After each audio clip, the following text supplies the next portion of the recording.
একজন পাপীকে আল্লাহ সারা জীবনের গুনাহ মাফ করে দিয়েছেন শুধু ঘুমের ঘরে একবার আল্লাহ নামটা ডাকার কারণে।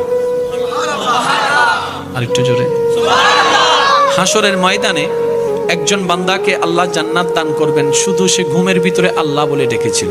তো ফেরেশতা জিজ্ঞেস করবে, ইয়া রাব্বে করিম, সে তো যে আমলটার কারণে তুমি তাকে জান্নাত দিচ্ছ, এত গুনার উপর ভারী করে যে নেক আমলটাকে বানিয়েছো তুমি, আল্লাহ সেই আমলটা হচ্ছে তোমার নাম ডেকেছে, আর তোমার নামটা তো সে স্ব ইচ্ছাই ডাকেনি, ঘুমের মধ্যে ডেকেছে, ঘুমের মধ্যে ডেকেছে, ঘুমের ঘরে ডেকেছে। রব বলে, যেভাবেই ডাকো নাম তো আমারটাই ডেকেছে,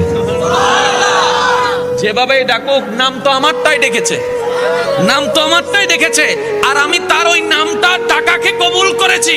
ও ফেরেশতা, এক পাল্লায় সেই নামটার ওজন রাখো, আরেক পাল্লা তার সারা জীবনের গুনাহকে রাখো।